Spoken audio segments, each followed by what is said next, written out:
Thank you, Craig. That splendid talk. I mean, extremely thought-provoking. I'm reading your book and listening to your talk. I must admit, has opened my eyes to much of the sort of complexity.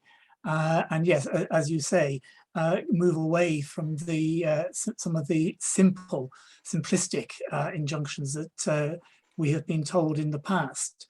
And as you say, we really do need to look at the Welsh castles on their own terms, and not by comparison with the Edwardian castles.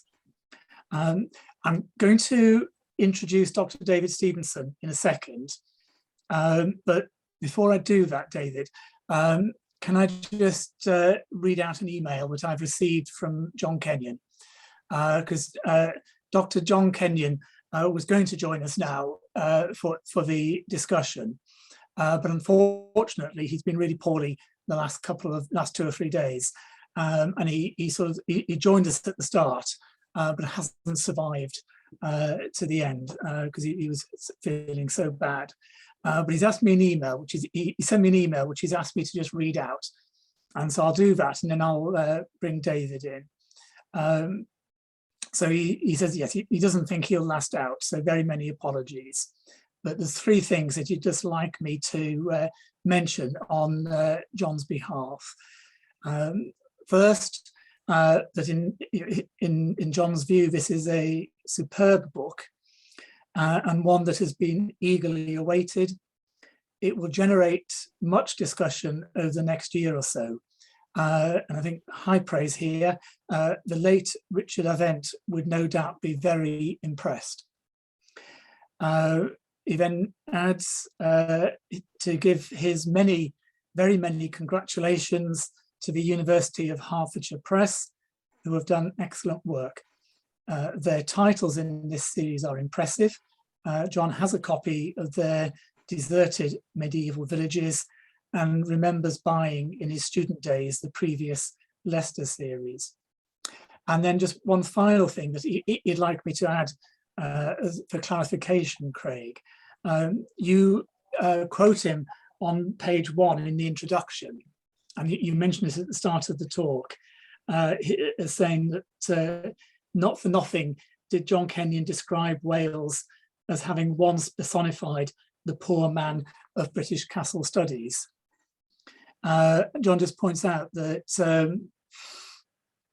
before fellow Castellologists jumped down his throat for Wales, his comment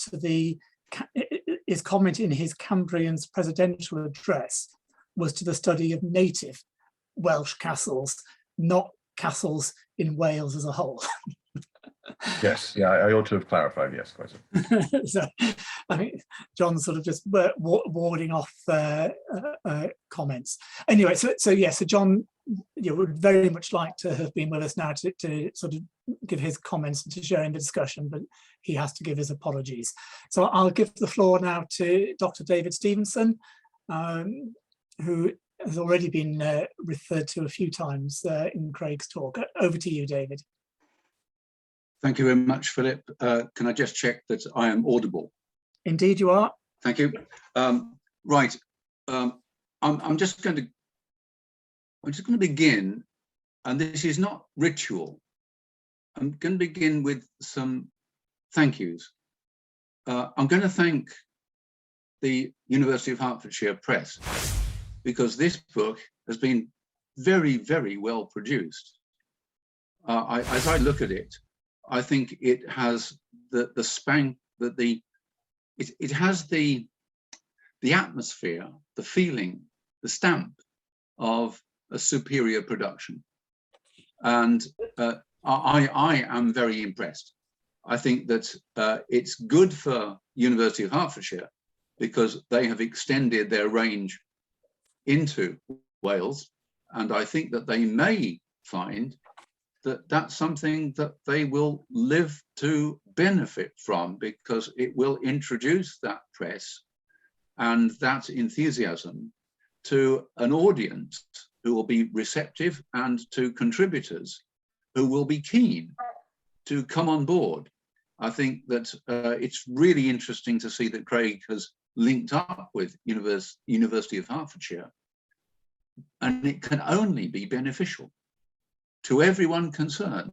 And so real congratulations to the University of Hertfordshire in this respect. I'm just so grateful. And I think it's going to go on to be something which is important in the longer run. And I hope the longer run is not too long. Thank you. Thanks so much.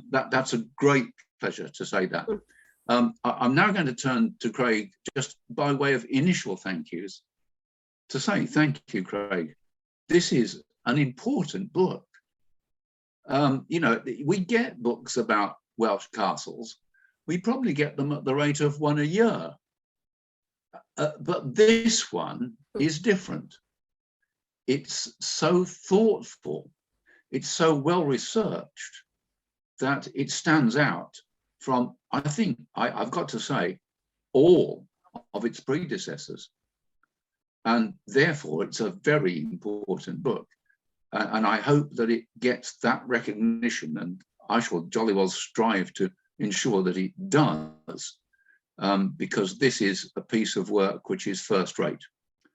We're going to disagree over a few points, yeah. And I've got to say at this point that actually we don't disagree so much over the question of Llywelyn ap Gruffudd and whether he's got the cash in hand or not, because my issue is simply with priorities. And I actually think that we're probably on the same page here. Once we get together, and I hope it won't be too long to talk about this, I think we're going to be on the same page. I don't think that there is any serious disagreement between us. And if there was, I would say it, because you know, I do. But I think that we are in agreement fundamentally.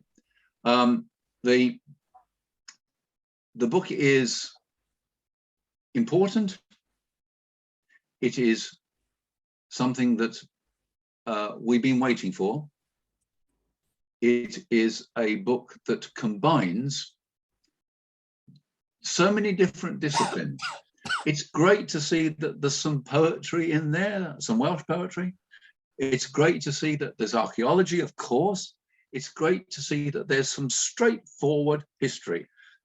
And it's easy to say straightforward history, but anyone who tries to do the history of Wales in the 13th century knows that it's not straightforward.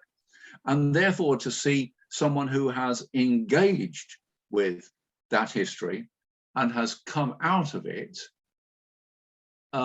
with honours and with a reputation which is thoroughly enhanced is really, really good news. These are some of the ways in which this is an important book, because you know it encapsulates a combination of types of evidence, as well as some perceptions that have been honed by a number of books and articles in the past from Craig, which have developed his sharpness of understanding. And here we see it in a very well defined and developed form. And for those reasons, and there are others, I do think that this is really one of the special productions of this year. And it's going to go on to be one of the special productions of several years, because it's going to have an influence on castle studies and also the integration of the literature and the archaeology and the history, which is what it does. And it's in that field that we need to make progress now in the development of Welsh medieval studies. And so therefore it's a harbinger of many things. And I think we all have to be extremely grateful to Craig for doing that. I think that that there are obvious points that it provokes, and I said to Philip earlier on, well, 5 to 7 minutes. I may run a little bit over because I know that John Kenyon isn't going to be here, and I was kind of making room for John, but I won't make too much room. I'll clear the ground for other people to contribute. But one of the things that strikes me is I'm thoroughly appreciative of the way in which you make divisions between different stages of castle development in the course of particularly the 13th century. I don't want to pile up the burdens on you, Craig, but I would love to see you doing one or two things. I'd love to see you beginning to develop your perceptions on castle development backwards into the 12th century. And I would love to see you, in a sense, bringing together your work on, your work is principally involved stone castles. But let's go back a bit and let's take inspiration from Rob Hyam and Philip Barker and their work on timber castles. You know, and some of the things they've done is to blur the distinction between timber and stone, and to say that timber could also be very significant as a medium, a castological medium. And I would love to see you going back and looking at the development of some of the timber and earthwork castles, initially in Gwynedd, but let's take it broader. You've hinted this evening that you'd kind of like to take things broader in terms of the castles of Gwynedd, the castles inspired by rulers of Gwynedd, or the castles like Bryn Amlwg, constructed by rulers of Gwynedd. And I'm thoroughly enthusiastic about that. I'm sure that Bryn Amlwg is actually a Gwynedd castle in the sense that it remains so. In what that single season of archaeological excavation revealed back in the 60s, it's a Gwynedd castle. I'd like you to go further south, and I'd like you to think and write about things that go further south, even to Morlais, indeed. And I'd like you to look at the timber and earthwork castles and to integrate that with the stone castles, because I think it can be done. I think there's work to be done there. You may have other priorities, but I'm trying to put pressure on you to include that in your list of priorities, because I think that's going to be very valuable. And I think you've made such a brilliant start with the stone castles that you can do this. I think that the whole attempt, wholly successful, to integrate the different types of evidence and the different types of ways in which we write history, you know, from a documentary point of view, from an excavation point of view, from a literary study point of view. I think that's come out of this book triumphantly. And I think that will provide a basis for further studies by you and by other scholars over the course of the next years. And it could well be very many years, because there's such a lot of material to cover. But really, your work in a number of fields so far has been very important. It's been thoroughly entertaining and interesting. But I think you've hit upon something here which, in terms of the understanding of the Welsh past and a stimulus to further investigation of the Welsh past, and further, let me say, rejoicing in the Welsh past, is very important. And therefore, I want to try to encourage you very publicly to keep going on this path, because I think the other things you've done are fantastic, but this one is superlative. And this one really needs someone who's already got some traction, already got some movement here. And we've got to look at you. We've got to look at you, and we've got to look at Rachel, who's with us as well. And in terms of the study of the castles, the two of you can do great things, I do believe. So it's not just a celebration of what's been achieved, because what's been achieved is great, and I'm delighted. It's also a matter of a stimulus to greater things in the medium term, in the future. You're not going to produce terrific stuff in the course of the next year, but give you 5 years, both of you 5 years. Both you and Rachel, if possible, working together at times, can do great things. I'm quite sure of that. So that in that sense, this has been an evening of terrific achievement and at the same time terrific promise.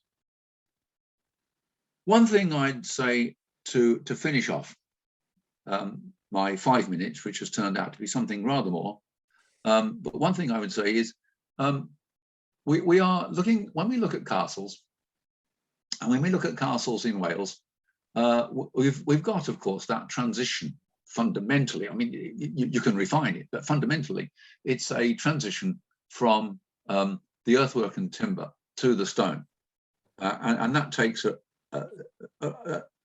through the 12th to the 13th century. It takes us across the borderline between those two centuries. It takes us through the Principate of Llywelyn I, Llywelyn ab Iorwerth. At the same time, there's something else going on, which is really deep in the way in which we move through history in Wales. And that is the question of dissent.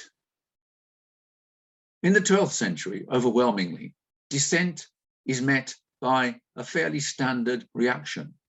And that is, you capture the dissenting party, if you're a king or a prince, and you then proceed to put them out of action. You do that by means of castration and blinding. And that is a sorry story, but it's not something unique to Wales, far from it, but it's what happens.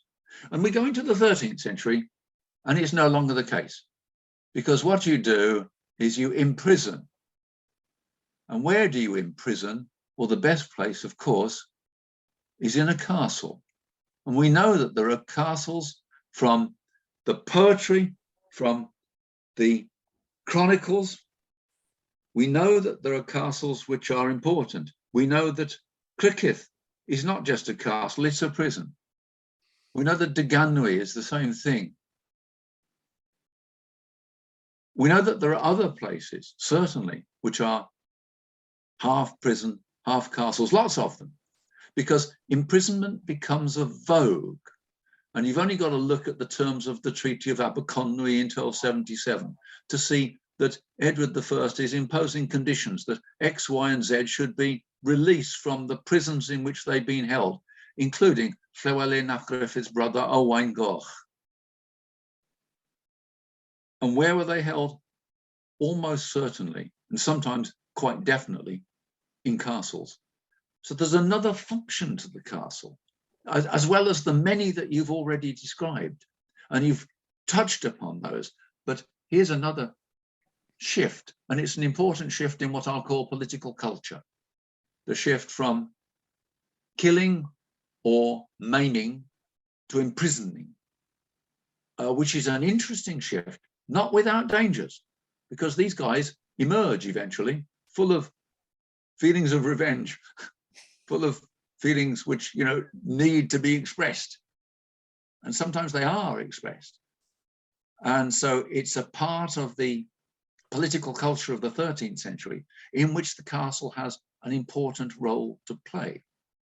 So there's, I think that there are important things to be said still, but my word, you've given the whole subject a terrific boost in the course of the book that we are celebrating this evening. And for you, Craig, it's lunchtime. So because you're probably getting hungry, I'll shut up. But what a great occasion. Thank you so much. I'm through. Well, thank you, David. The check is in the post.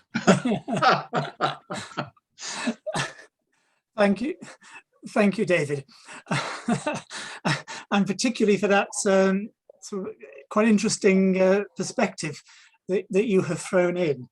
I'm sure there is a pun in there somewhere about the existence of castles leading to less castration. I'm sure there has to be a pun in there, but I can't work it out at the moment. I'm starting to get some questions. One quite a sort of fascinating, interesting question, slightly long, from Chris Dunkley, which I'll read out, Craig. And he's coming back to the point that you made about the entrances to castles, and the idea that attackers were sort of welcomed in order to be halted and attacked within the castle walls. Was this because, in a sense, a siege was unwelcome, and that a full-on battle was preferable to a months-long standoff? That's a good point. But what I didn't say in the talk, which I ought to have, was that the gate passage, you know, is a most important part of 13th century castle architecture. And we do have Welsh exemplars. You know, there is Dynevor in the Haybarth, to which one would gain entry through a gate passage. And something of the sort may have obtained in an earlier stage at Llywelyn. And the point that I make in the book is that there's an excellent chance that Llywelyn ap Gruffudd actually saw Llywelyn. He was on campaign in South Wales in the 1250s, and may well have had sight of that castle, may well have visited it. We can't know precisely in response to that question, but my feeling is that it is as, I mean, I kind of underpin the entire argument, the whole argument of the book, by the fact that what the Welsh princes are doing is making much of little. You know, they have limited resources, limited manpower, often a shorter time, and are just leveraging everything they can to make these castles, you know, worthwhile defensible positions.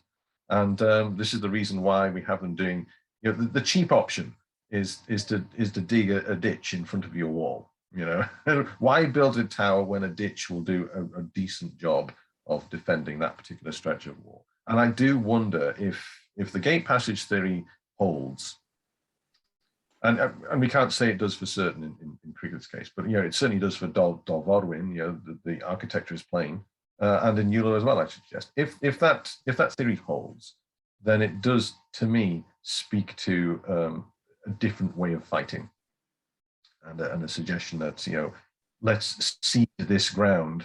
I mean, this is what you know, underdogs do, isn't it? They cede territory for strategic position.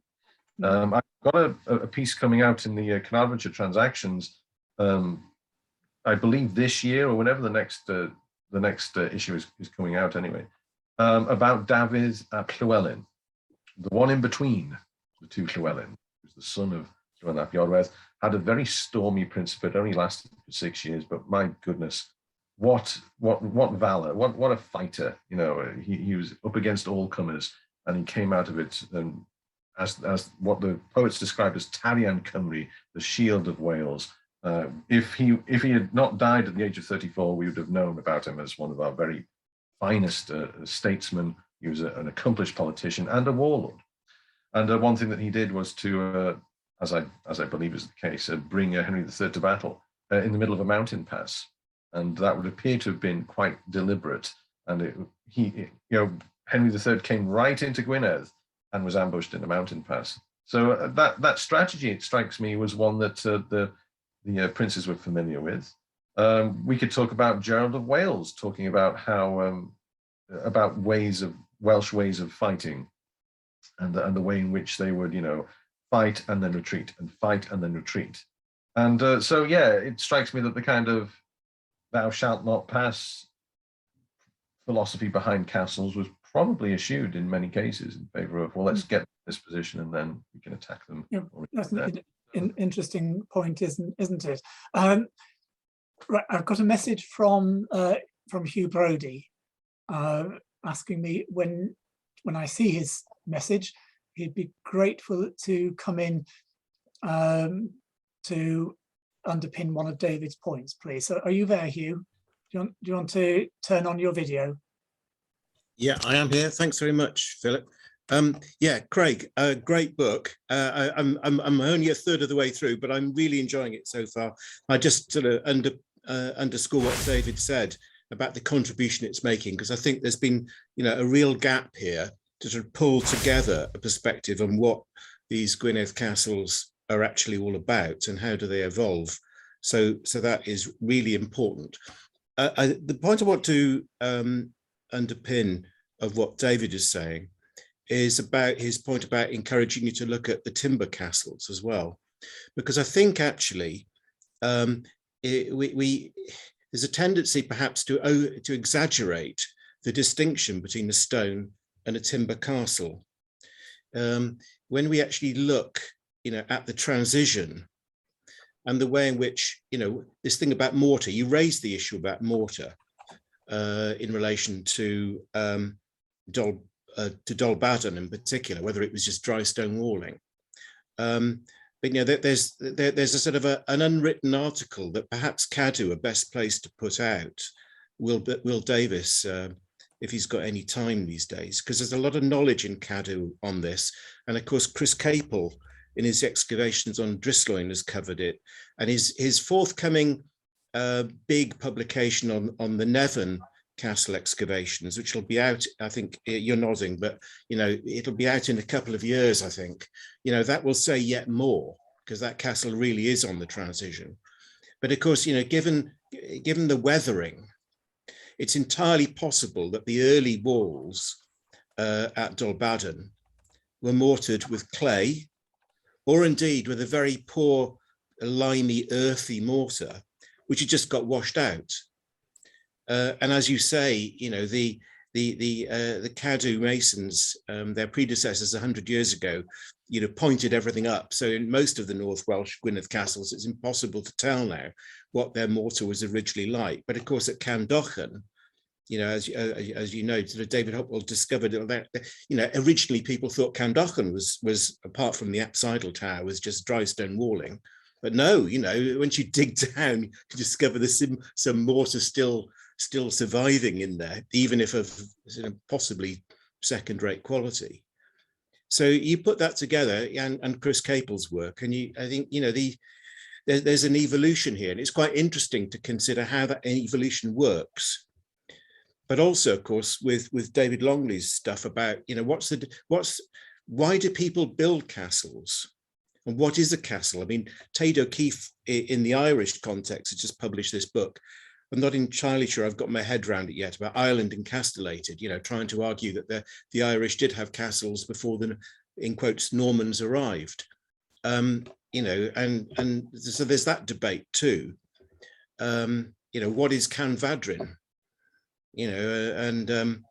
They've discovered, clay mortared stonework in Iron Age hill forts in North Wales. So there's a whole set of issues in there that I think could do with some real thought. And the other thing, while I've got the floor, as it were, I'd just like to support what you say about Castell Llywelyn, because I really buy the idea that it is a sort of showcase.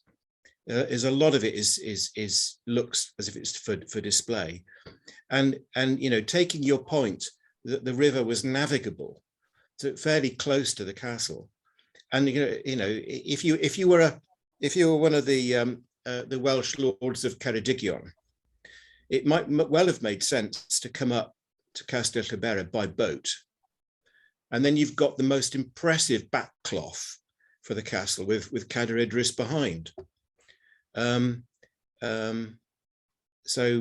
I think that goes with your basic thought about what that place is about.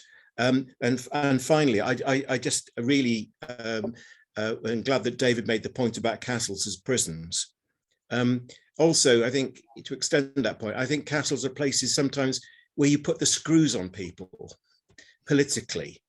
I mean, we've got those documents from 1271 about the way in which Sennybridge is the place where various important local figures from Western Brycheiniog, whose loyalty to Llywelyn was wavering, have the screws put on them, and there are various pledges are given.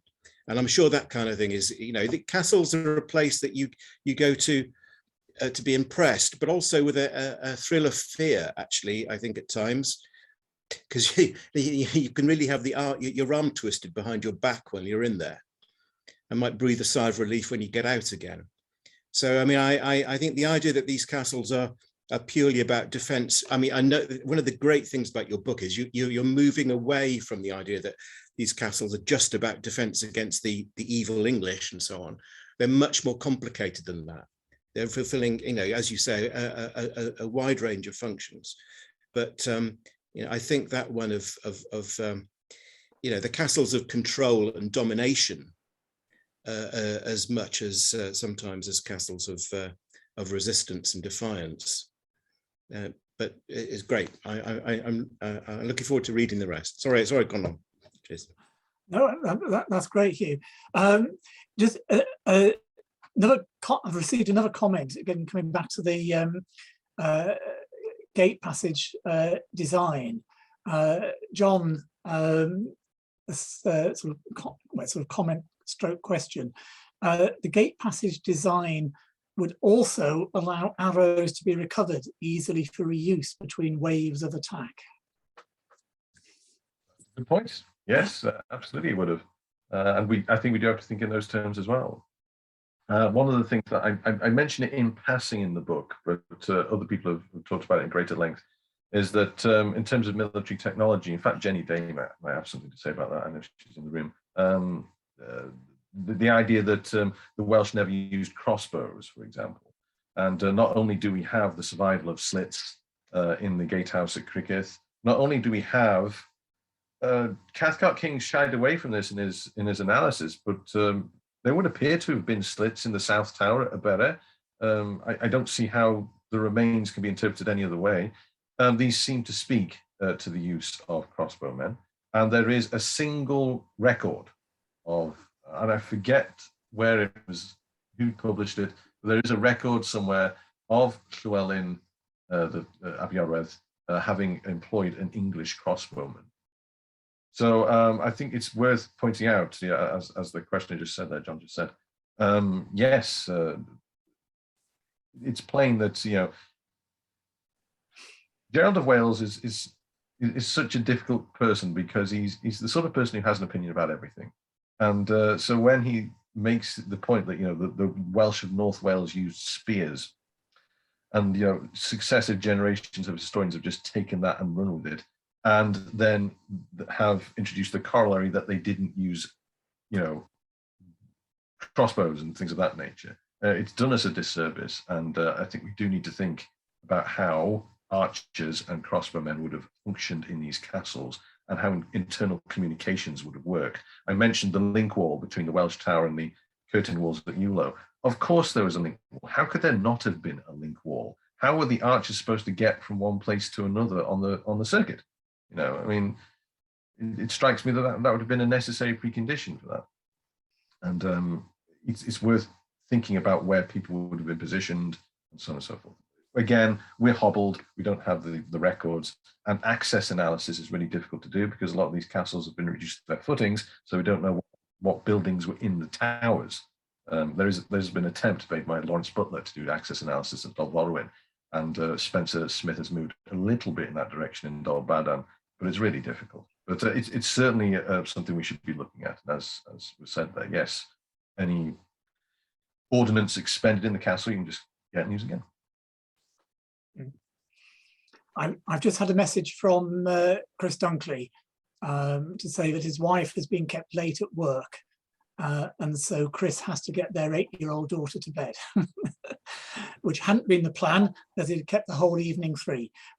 So Chris has given his apologies for having to leave us, and Jane also, for a similar reason, family reasons, has also had to leave. Oh, I know that tune. I know that tune. I know you do. When I've been emailing Craig about sort of tonight and other events, I've kept getting replies from Craig, which when I've worked out, when I've sort of seen them in daytime UK time, when I've worked out what time Craig must have sent those emails, I've worked out they were 1 o'clock, 2 o'clock in the morning, Californian time. And yes, teething children, isn't it? Yes.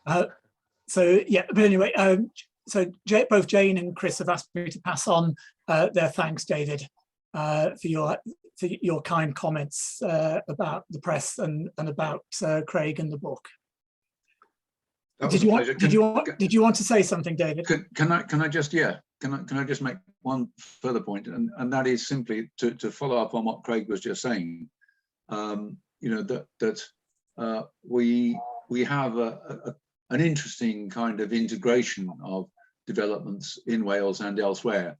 I was searching for and eventually found a few days ago a wonderful reference to a Welsh designer of military equipment, and I'm talking about serious equipment like trebuchet and so on. And he is Tegwared l'Ingénieur. He is therefore, he's got a French title. He's the engineering man who develops equipment, but he's obviously Welsh. And there is that extraordinary passage of information and technological information, which makes a nonsense of boundaries. These guys are picking up information from everywhere, and some of them are working in the march, and then they're transferring their knowledge to one side or another of the march, and that only adds to the sophistication and the effectiveness of Welsh designs, and I use it with a small d, as it were. That these are Welsh aims, but they've got some very sophisticated people behind them who have been instructed in England, in continental Europe, all over the place. And again, that's another project to trace these people through and to see the way in which Welsh military developments were, I think, in the 13th century, pretty spectacular. We've got the move towards fighting fire with fire in terms of having columns of armored horsemen accompanied by infantry, but we've got the point of being able to see a confrontation between what I'll call Anglo-Norman forces and Welsh forces in open ground, in open battlefield, because they can match each other. That's extraordinary. And that leads to one further point. I promise it is a further point for this evening, and that is the finance point. Yeah, of course, Wales can raise a lot less money than England can. It's a smaller place and it's less monetized. So it can raise a lot less money. But how much gets done by non-monetized means? And it strikes me that account of the Castellan of Dolforin in 1273, or 1273 to 4, is a clue, because his account for developments at Dolforin is pitiful in terms of money. It's £100+ nothing more than that. We would expect from an Edwardian castle that to be £1,000+. But of course, a lot's being done by labour that isn't paid and by material that isn't paid. It might be tough, it might hurt, and that's one of the things that damages Llywelyn, perhaps, but it's happening. And what we're looking at is a variety of ways of building, and we've got to open our eyes to that. We mustn't be blinded by the way in which Edward I built his castles. That was something that was appropriate for Edward I. It wasn't appropriate for Llywelyn ap Gruffudd, but he could do it in other ways. And I think we've got to be alert to that. And we've got simply to, what we haven't been doing so far really, is opening our eyes to the diversity, what Craig's pointed to this evening, the diversity of the types of castles, the phases of castles, and the objectives of castles. And the next thing to move on to, apart from just digging back into the 12th century, which I am urging on him, but also the way in which those castles were developed, the way in which they were, I won't even use the word funded, because it didn't involve that. They were built. And I think we've got to be alert to all sorts of niceties that we simply haven't considered. And there's a scope there for a lot more work. What I mean is, there's a scope there for a lot more work by Craig. That's passing the buck, but it's a very safe pair of hands to pass the buck to. So there, I'm out. Well, you needed something to do at 2 o'clock in the mornings, didn't you, Craig? Yeah. Well, I'm hamstrung by the fact that I'm not in the right place. This book. I mean, I believe she's gone, but I'll just thank Jane Amersham and everybody at the UH Press again, because they had to deal with a very dilatory author. When I wasn't stuck with with changing nappies or diapers, as they're called over here. There was COVID, and so there's been a lot of. It's been a long time in the gestation. But just to return to David's points there, I tend to agree in terms of function, and to make the point that Hugh made as well there, Sennybridge, Rhydabrew, whatever you want to call it. It's one of the sort of the great unknowns of Welsh castle architecture that nobody's excavated yet, and we don't know what it looks like. Ditto, really, de Ganwy. Alcock referred to it as a reconnaissance in force or something of that nature when those excavations were made, and they were very, very sort of not superficial, but limited in scope. And it's only in the last 5 years that we've found out anything substantial about Caernarfon. So there is a lot of work still to be done. I'd agree on those points. In terms of the ways in which castles were built, I think David has some very valid points there.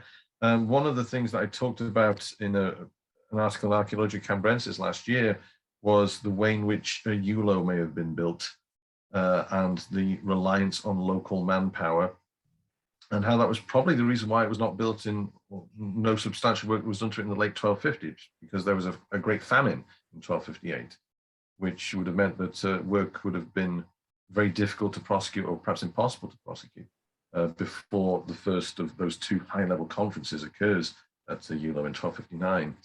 But we do have to, I think, be alert to the ways in which castles were perceived, and attitudes towards them developed over time, and the ways in which I mentioned this in the book.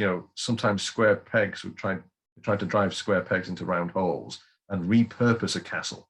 A successful example of that, it strikes me, is Dol Bawdan, which, as Hugh said, maybe it was mortared, and I regret not making more of that in the book. I didn't really sort of talk about that. I mentioned it at the start of today's talk. Maybe there was mortar there, and we just can't tell now because it was pointed up to the 20th century, and the ancient mortar has been, obliterated or subsumed in more modern mortar.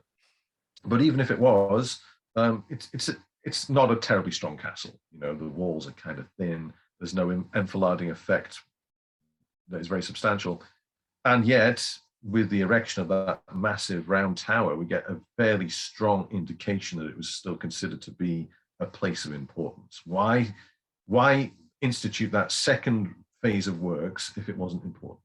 And so it strikes me that is a case of a castle built for expeditionary purposes being made into a seat, probably for David, the Lord of Dinorwig, as David Beaumaris refers to him in the poetry.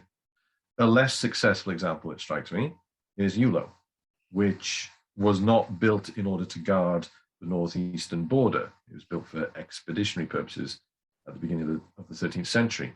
And it strikes me was kind of pressed into service guarding the border in the War of 1276-77. And it amazes me that it has been described in that way for so many years. You know, this was built to guard Flintshire. Plainly it wasn't. No, it's in a terrible place to guard entrance into Flintshire. You know, if you're going to go into Flintshire, you go along the coast. It's like 2 miles in from the coast. The coastal, the old Roman road, which runs through Flint, is basically the A548 as it is today. It doesn't guard that at all. You know, it's 2 miles away, and it's in a wood. You can't even see the road, never mind to guard it. So it strikes me that again, this is an indication that Llywelyn hadn't quite got his act together in terms of his castle building program. If he was trying to defend the borders of Wales and defend important defiles and valleys and roads, something else should have been built in Flintshire and never was, presumably because of lack of money, or there were just greater priorities in contested areas of the march, like Meiliennydd, like Brycheiniog, and so forth. Sorry, I wanted a bit. Yep. There's just I just want on a sort of slightly different tack. As a comment that sort of I'd just like to make, please. And this is to complement the comments already made by David and Hugh, who have both praised, rightly so, the quality of the scholarly work in the book. I want to just add to that for sort of people who are still with us, who don't regard themselves as scholars, but just as general intelligent, interested people. The book is beautifully written. Craig has a lovely turn of phrase.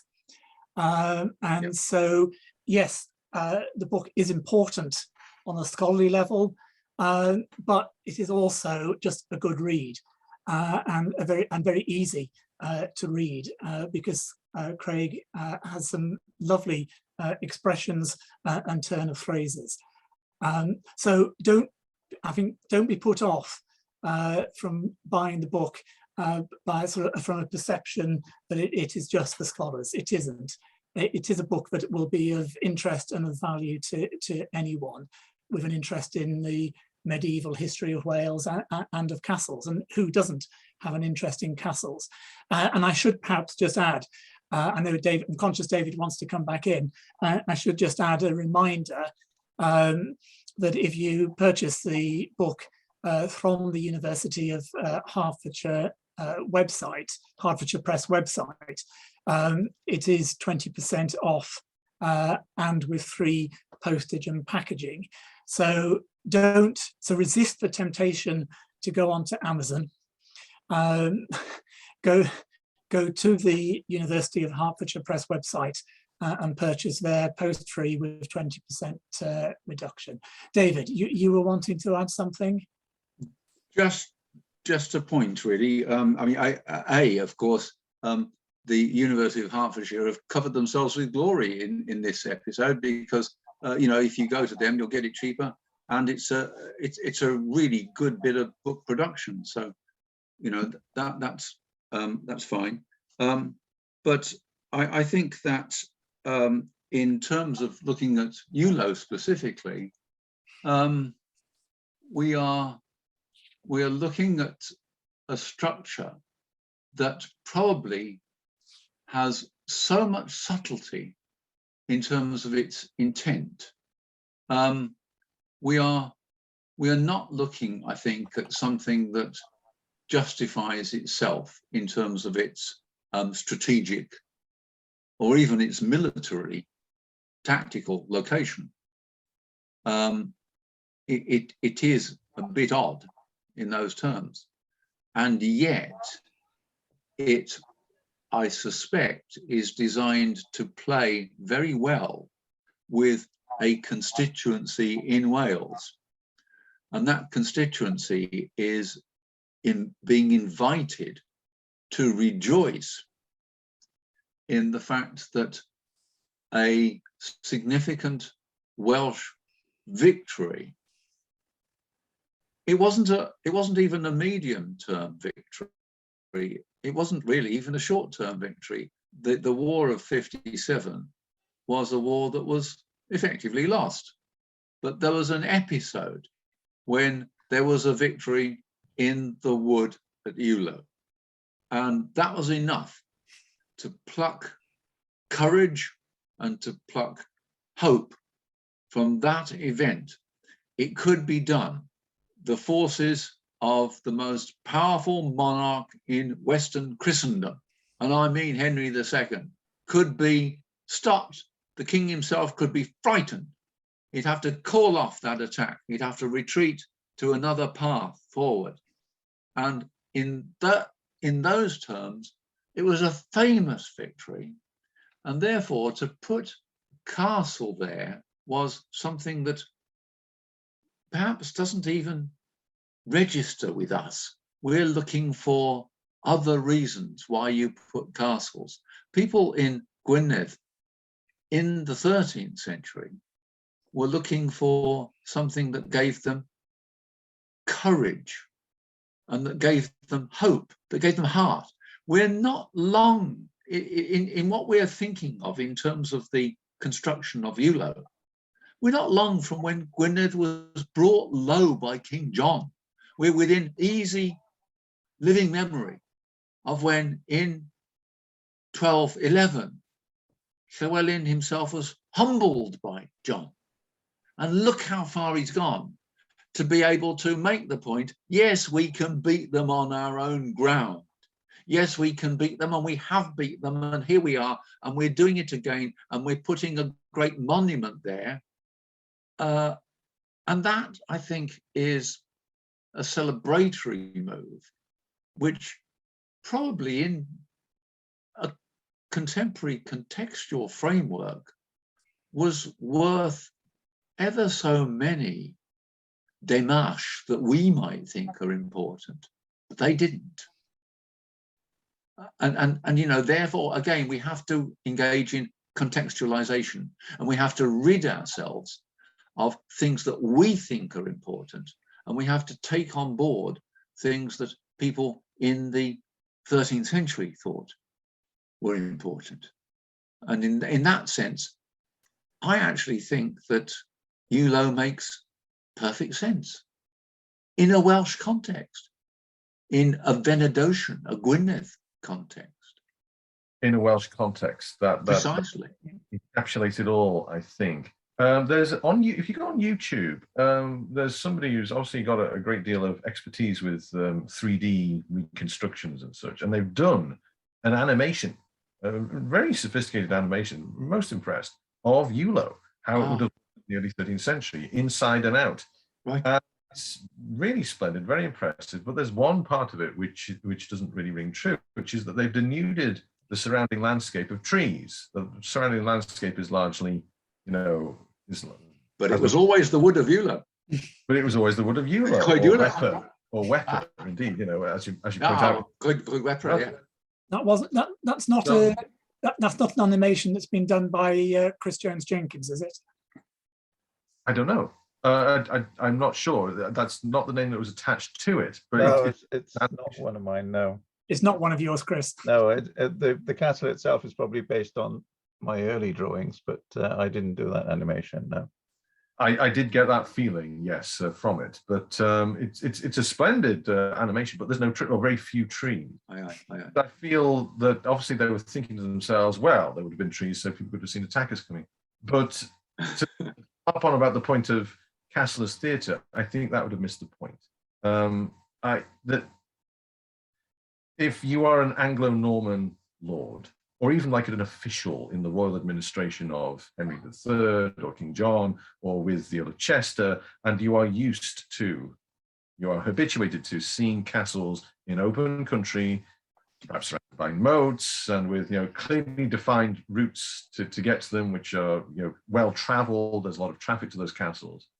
What a shock to the system it would have been to have been led deeper and deeper into a forest, less and less sign of civilization, for want of a better word, then uphill and down dale, and then just to happen into this glen and find yourself looking up at this castle placed in the strangest possible place for your eye, a position which makes no sense whatsoever, and yet has clearly had huge amounts of money spent on it, or at least labor and manpower.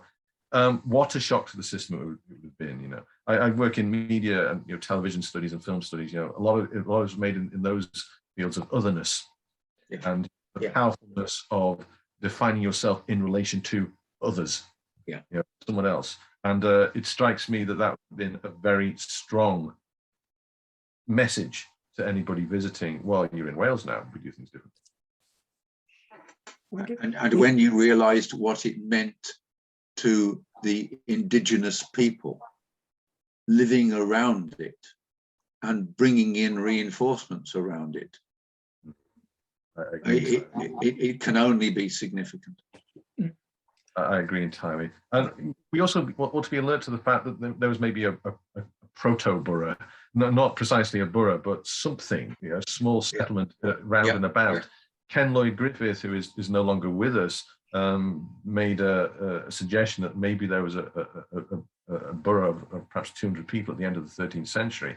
And he's also done a lot of work on the coal mining industry in the area. Coal and lead were both, and iron, I believe, were both, it was a center for production in the 13th century. Admittedly, later in the 13th century, it's true, but nonetheless, and it's an open question, was Llywelyn started to leverage those kinds of industries in the first third or so of the 13th century? You have to wonder.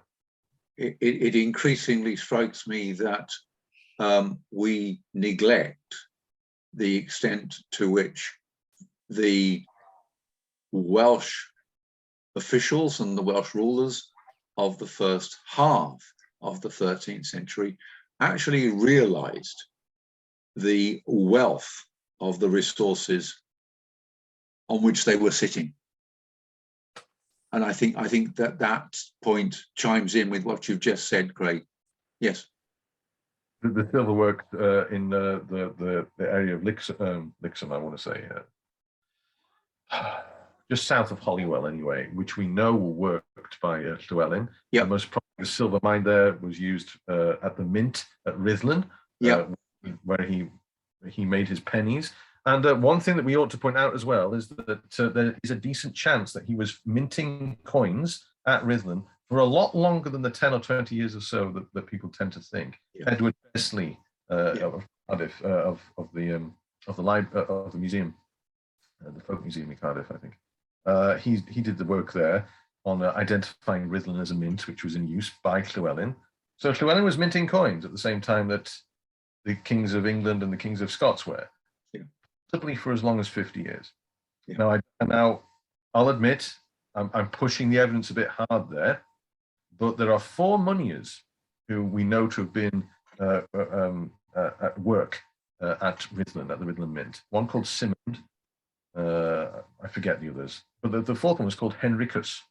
And we know of him from mints elsewhere in England, and his production has been reasonably well dated, reasonably securely dated, circa 1240. It only needs a moneyer to put his stamp on something for others to go and continue to work that stamp. That's true. That's true. So I mean, I'm saying it's thin, but so it could be decades. Yes, it could be as long as 50 years. And we come back to the fact, he was very active. A bearer must cost some cash. Agreed. We knew what he did at Deganwy. We don't. Again, we need another excavation at Deganwy just to get a really good understanding of what happened there. Alcott basically didn't find anything very much apart from that wonderful piece of stonework which showed Llywelyn's possibly. We need more. Yeah, you bet. I mean, again, there's scope for massively more research. I see from the chat that we've persuaded at least one person to buy the book. From Claire, very interesting talk, and the book sounds fascinating too. I'm sold. I'm quite sure there will be more. Would anybody else like to join in the discussion? I see that Rachel is still with us. Is there anything you would like to add to the discussion, Rachel? Apart from huge thanks, Craig, it's absolutely not only a fantastic talk, but a great book. We've had discussions behind the scenes as well, haven't we? Just but yeah, no, absolutely amazing. I can't top or add to what's already been said.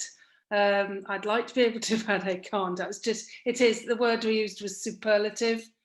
I totally agree. It's a great book, much needed. And thank you for kind comments about my own work along the way. But yeah, fantastic, and congratulations to you. It's great. It's great to see the Welsh native castles in Wales. The Welsh castles are seen in such a multidisciplinary way, in a different way, and there's so many different threads of the same story brought together to, I don't know, don't be too well, to create such a richer tapestry of what really happened and what the purposes of the castles were before. So thank you. Thank you. But like I say, the way was lit by yourself and David and Hugh and any number of other people. Well, I do hope you go on. I do hope you take that carrot to write further and backwards as well. I'll just point out to anybody who's not aware of this that Rachel put out a really splendid and closely argued piece on Caernarfon Castle a year or two ago in Archaeologia Cambrensis.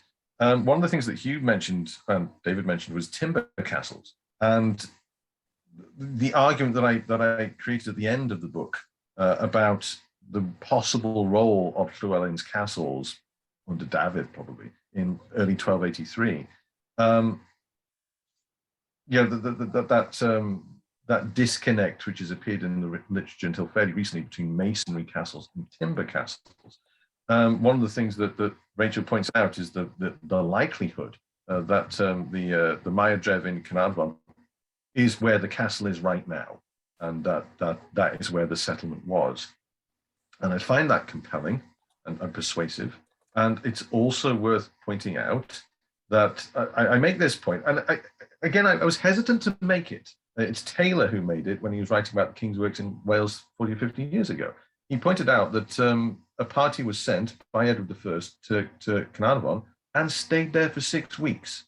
And this is a really strange thing to be the case, because as we know, Edward I paid off his soldiers as he went. You know, he does this quite obviously in Madog Llywelyn's rebellion. As he has no need of the soldiers, he sends them home, saves some cash. Why did he pay, soldiers to stay at Caernarfon for 6 weeks? And Taylor made the point that probably Caernarfon was under siege for that length of time.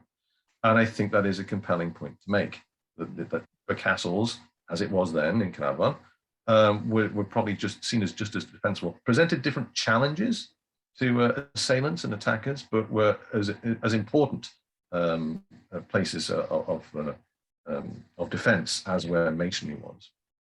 But you move a little away, don't you, in terms of castles overlooking coastal areas.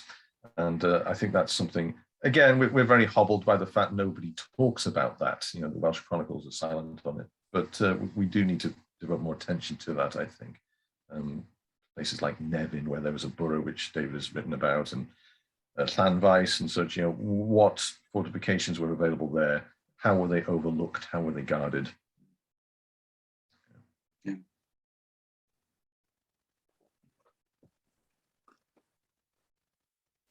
Okay, I think things are sort of drawing to a natural conclusion there. And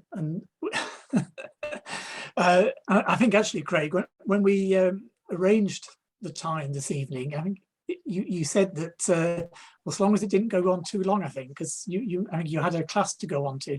Is that still the case? My wife, in fact, she's lecturing in a little while, so we're on the limit. So. Right. So does that mean you've got the children? Indeed, I will. Yes. Right. Okay. Well, anyway, so well, I mean, thanks to you, Craig, both for the book and your talk this evening. I think the comments that people have been putting in again, show how much that has been appreciated. And as David has said, it does open up so many tools for us to use in looking at native Welsh castles. And to look at them on their own terms, and not just in comparison to English and Anglo-Norman castles. So thank you very much, and thank you, David, as well, for your contributions this evening, and the lively debate that has ensued. I mean, that's been a great evening. I'm told that Liverpool are winning 2-0 with half time approaching. So I think that's a good time. I can get my supper and watch the second half. Okay, so I'll close it there. But thanks, David, and great thanks to you, Craig.